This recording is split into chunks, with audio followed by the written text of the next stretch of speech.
আজকালকের ছেলেরা বই নিয়ে আর বসে না, ও বাবা গুগলে সার্চ করিয়া পড়ি। ওরে কালের মেয়েরা কোরআন হাদিস ধরে না, এখনকার মা বোনেরা কোরআন হাদিস পড়ে না, ও আল্লাহ টিকটকে ভিডিও ওরা করে। আজকালকের ছেলেরা বই নিয়ে আর বসে না, গুগলে সার্চ করিয়া পড়ি। আগের সময় প্রেম করিলে সভাপতি বলতো পাইছো কি, এখন বলে সব করিয়া বাবু তুমি খাইছো কি। আগের সময় প্রেম করিলে আমার মুরব্বীরা বলতো পাইছো কি, এখন বলে সব করিয়া বাবু তুমি খাইছো কি। লজ্জা শরম নাই আইলাম কোন জামানায়, লজ্জা শরম নাই আইলাম কোন জামানায়, ভবিষ্যৎ দেখি অন্ধকারে। আজকালকের ছেলেরা বই নিয়ে আর বসে না, ও বাবা মোবাইলে সার্চ করিয়া পড়ি। নতুন করে হয়েছে চালু এখন আমার কন্টেন্ট, পরিচয় করাই দেখি এই আমার গার্লফ্রেন্ড আছে না নাই। নতুন করে হয়েছে চালু এখন আমার কন্টেন্ট, পরিচয় করাই দেখি এই আমার বয়ফ্রেন্ড। শরমের মাথা খাইয়া গেছে ওরা পাগল হইয়া, শরমের মাথা খাইয়া গেছে সব পাগল হইয়া, ভবিষ্যৎ দেখি অন্ধকারে। আজকালকের ছেলেরা বই নিয়ে আর বসে না, ও বাবা গুগলে সার্চ করিয়া পড়ি। ঠিক বললাম না ঠিক বললাম? আমার তরুণ যুবকেরা এখন আগের মতো বই নিয়ে বসে না, যুবকরা বেপথগামী হচ্ছে, কিশোর গ্যাং নামে বিভিন্ন সংগঠন করছে, আর সেখানে মদ গাঁজা ফেন্সিডিলের প্র্যাকটিস করছে, ক্রামবোর্ডের আড্ডায় তাসের আড্ডায় আছে, এমনকি অন্যায় পথে পা বাড়ায়, ট্রেনিং করে কেমন করে মারামারি করতে হবে, কেমন করে কাটাকাটি করতে হবে, কেমন করে অস্ত্র চালাতে হবে।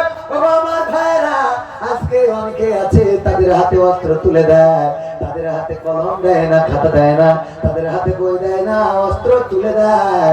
আমি বলতে চাই আমার তরুণ যুবক কিশোর ছাত্র ছাত্রী যারা আছে তাদের হাতে যদি কোরআন তুলে না দেন, তাইলে আগামী দিনে সন্তানের হাতে বাবা খুন হবে, সন্তানের হাতে মা খুন হবে, গ্রামের শান্তিতে বসবাস করতে পারবে না, ভার্সিটি কলেজ ইউনিভার্সিটিতে লেখাপড়ার পরিবেশ থাকবে না। এই কোরআন সকল ছাত্র ছাত্রীদের হাতে তুলে দেওয়ার দরকার আছে না নাই?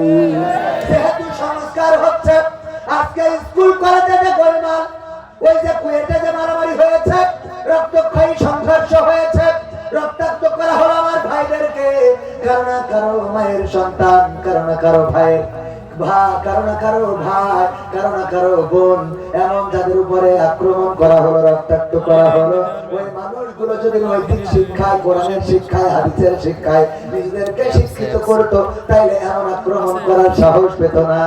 এই জন্য দাবি জানাবো, এই সংস্কারে যেমন স্বৈরাচার ফ্যাসিস্ট সরকারের অনেক কিছু ঢুকানো হয়েছে, ওই সাথে যেন প্রতিটা ক্লাসে আল্লাহর কোরআন এবং হাদিসকে বাধ্যতামূলক করা হয়।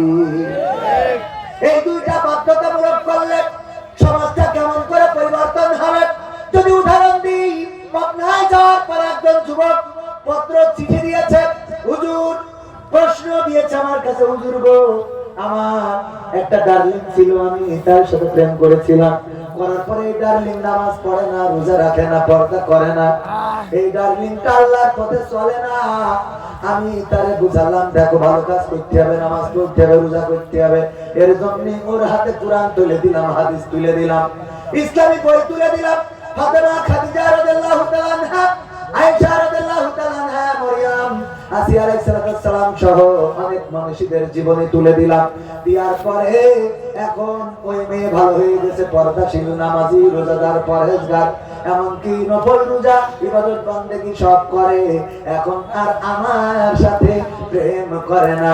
হুজুর বলেন এর জন্য ওর গুনাহ কেমন গুনাহ হবে, আর পরকালে কেমন জাহান্নামে থাকবে, একটু বলেন, চিন্তা করা যায়? হুজুর এর জন্য ও কেমন দায়ী হবে? যেহেতু আমি তার নামাজি ছিল না, রোজাদার ছিল না, আল্লাহওয়ালা ছিল না, পর্দানশীল ছিল না, আমি তার বানাইছি, প্রেম করে ভালো করেছি, এখন আমার সাথে প্রেম করতে চাই না। হুজুর বলেন এর জন্য ওর গুনাহ কেমন গুনাহ হবে? আমি বললাম নাই রে, খাল কেটে কুমির তো তুমি ডেকে নিয়ে আসিস। খাল কেটে কি কারণ কি? যখন কোরআনে পেয়েছে আল্লাহ বলেছেন ওয়াকরনা ফি বুয়ুতিকুন্না ওয়ালা তাবাররাজনা তাবাররুজাল জাহিলিয়াতিল উলা। ও নারীরা পর্দার মধ্যে থাকো, জাহিলি যুগের মেয়েদের মতো সাজুগুজু করে নিজেদেরকে প্রদর্শন করে বেড়ায় না। এই কথা শোনার পরে, এই কথা জানার পরে বলেন কোন মেয়ে কি আর সাজুগুজু করে নিজের দেখায় বেড়াবে? যখন হাদিসে পেয়েছে আল্লাহর নবী বলেছেন ও নারীরা তোমরা তোমরা পর্দা করো, পর্দার মধ্যে এমন ভাবে থাকো যেন তোমাদের মাহরাম ব্যক্তি ছাড়া কেউ না দেখে। যদি কেউ দায়ুস হয়ে যায় তাইলে আমি নবী পরকালে সুপারিশকারী হব না। এই কথা যখন কোন নারী জেনে যাবে বলেন সে ওই 14 জনের বাইরে কারোর সাথে কি দেখা করবে নাকি? দেখা করবে না।